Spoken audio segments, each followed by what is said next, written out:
Здравейте, казвам се Шийла и това видео беше изцяло генерирано с помощта на изкуствения интелект. В бързо развиващата се индустрия на красотата, чат-ботовете, захранвани от изкуствен интелект, са от съществено значение за марките да автоматизират взаимодействията с клиентите, да увеличат продажбите и да изградят лоялност. Тези чат-ботове персонализират препоръките, като анализират предпочитанията и поведението на клиентите, което води до по-високи нива на кръстосани продажби и конверсии. Индустрията на красотата се характеризира с висока конкуренция и значителни разходи за привличане на клиенти. Потенциалните клиенти, които търсят услуги на салони за красота, изпращат запитвания до няколко компании едновременно. Бързият отговор на запитванията става критичен за успешното привличане на клиенти.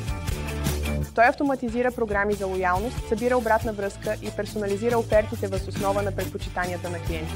Чат-ботът също така предлага допълнителни услуги, увеличавайки приходите и ефективността. Персонализирани за бизнес и красотата, чат-ботовете на Crowdy подобряват услугите, стимулират растеж. Свържете се с Crowdy.ai, за да научите повече.